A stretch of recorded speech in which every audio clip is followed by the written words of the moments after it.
Episode 12. Devaraja, the God-King cult that shaped Southeast Asia. Throughout our journey exploring the great empires of Southeast Asia, we have repeatedly faced a fundamental question. Where did the extraordinary power of the kings of Angkor, of Java, of Kampa truly come from? What compelled millions of people to bow in obedience, ready to labor and sacrifice for a single individual? The answer lies not just in military might. It lies in one of the most unique and influential political-religious doctrines in history, the cult of the Devaraja, or God King. This was not merely a title. It was a complex ideology, a technology of power that shaped the entire civilization of many kingdoms in the region. Welcome back to the History of Southeast Asia series. In Episode 12, we will delve into the consciousness of the ancient empires to decode the mystery of the Devaraja cult. Part 1. The origins and purpose of divine power. The concept of the God King was not an invention of Southeast Asians alone. Its roots lie in Hinduism, where gods like Shiva and Vishnu are considered supreme beings. Through Brahmin priests and cultural exchange, this doctrine traveled to Southeast Asia. But here it was not merely copied. It was skillfully blended with deep-seated indigenous beliefs of ancestor worship and the veneration of founding heroes, creating an entirely new form of kingship.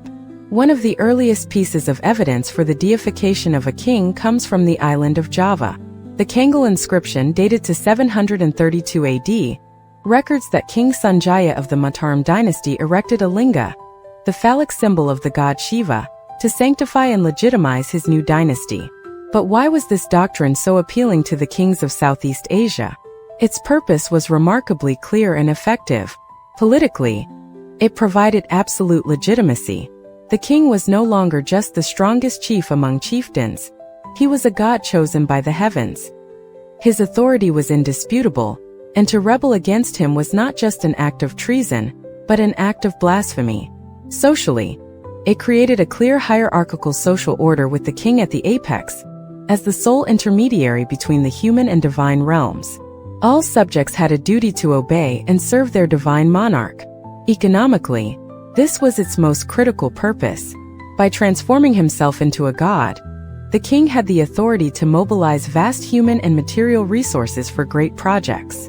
Tens of thousands of people were willing to perform hard labor to build complex irrigation systems or magnificent temple mountains, because they believed they were not laboring for a mortal man, but were building a home for a deity, an act that would bring merit and prosperity to the entire kingdom. Part 2. The ultimate expression, Devaraja in the Angkor Empire. Although it appeared in many places, nowhere was the Devaraja cult expressed as grandly or comprehensively as in the Khmer Empire. It was the empire's founder, King Jayavarman II, who officially established the cult. In an elaborate ritual on Mount Panam Kilan in the year 802 AD, a Brahmin priest performed mystical rites to transfer the divine essence of kingship into the monarch. This ceremony not only declared Jayavarman II a Chakravartin, or universal monarch, but also transformed him into an incarnation of the god Shiva. For the Khmer, the Devaraja was inextricably linked with Shiva, and the king's essence was embodied in a royal linga. This linga was not an ordinary object of worship. It was the manifestation of the god king himself, the palladium of the kingdom's well-being. It was housed in a central temple, usually a pyramid-like structure known as a temple mountain. This temple mountain symbolized Mount Meru, the center of the universe and the home of the Hindu gods. The capital city of the Khmer was thus built as a microcosm of the universe, with the king's temple mountain at its heart. The grandeur of Khmer architecture is a testament to the importance of this cult. The Bayon temple, built by King Indravarman I, was the first of these temple mountains to be built of sandstone, an effort to create an eternal Mount Meru. Angkor Wat, built in the 12th century by King Suryavarman II, is the largest and most famous temple mountain. Although it was dedicated to the god Vishnu, its 5 central towers still symbolize the peaks of Mount Meru. The temple was also a mausoleum, where after his death, the king would merge with the god Vishnu. After the Khmer sacked Angkor in 1177, King Jayavarman VII converted to Mahayana Buddhism. From then on, the Devaraja in Angkor took on a Buddhist form. The king was no longer an incarnation of Shiva or Vishnu, but a living bodhisattva, The giant stone faces of the Bayon temple are the image of the Bodhisattva Avalokiteshvara bearing the likeness of the king himself, representing a compassionate Bodhisattva king watching over his subjects. Part 3 Echoes of Divinity. The God-king concept in Java and Siam. Although most famous in Cambodia, forms of divine kingship also existed and thrived elsewhere. In Java, the concept took a subtle variation. Instead of worshipping a living king as a god, the Javanese tended to deify their kings after they had passed away. They built magnificent temples called candi to serve as mausoleums. The soul of the deceased king was believed to merge with the god he worshipped during his lifetime.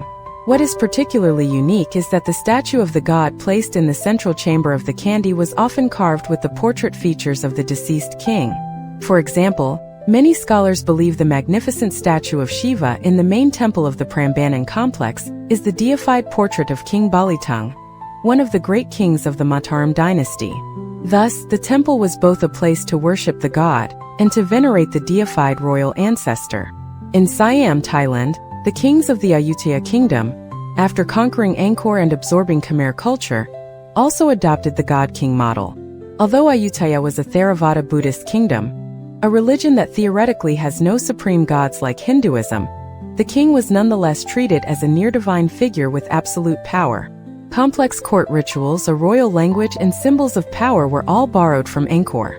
The Thai king was considered a transcendent being who possessed immense barami, merit and virtue. Even into the modern era, the late king of Thailand, Bhumibol Adulyadej, was often revered by his subjects as a bodhisattva, bodhisatta. Part 4. The Legacy of the God Kings. In summary, the Devaraja cult was a foundational ideology that shaped the monarchies of much of medieval Southeast Asia. By combining Indian concepts of divine kingship with indigenous beliefs of ancestor worship, it provided a powerful legitimization for the king's rule, allowing them to mobilize their subjects to build magnificent works and brilliant civilizations whose legacies endure to this day. Its legacy is immense and is still visible today. It is the reason behind the existence of world wonders like Angkor Wat and Borobudur. It shaped the relationship between the ruler and the ruled, creating a tradition of a strong centralized state. However, as new religions with more egalitarian ideas, like Theravada Buddhism and especially Islam, began to spread, the God-King ideology started to weaken. The concept of a king as a divine incarnation was gradually replaced by the concept of a king as a protector of the faith. The twilight of the God-Kings was also the beginning of a new era in the intellectual and political history of Southeast Asia. From the Temple Mountains of Angkor to the Candi of Java, the mark of the God-Kings is still present everywhere. Understanding the Devaraja doctrine is the key to deciphering the ambition, the faith, and the glory of these great empires. History has so many more stories to tell. To make sure you don't miss a single one, take action now. Like the video, subscribe to the channel, and ring the bell. Join us as we uncover the hidden corners of the past. See you next time.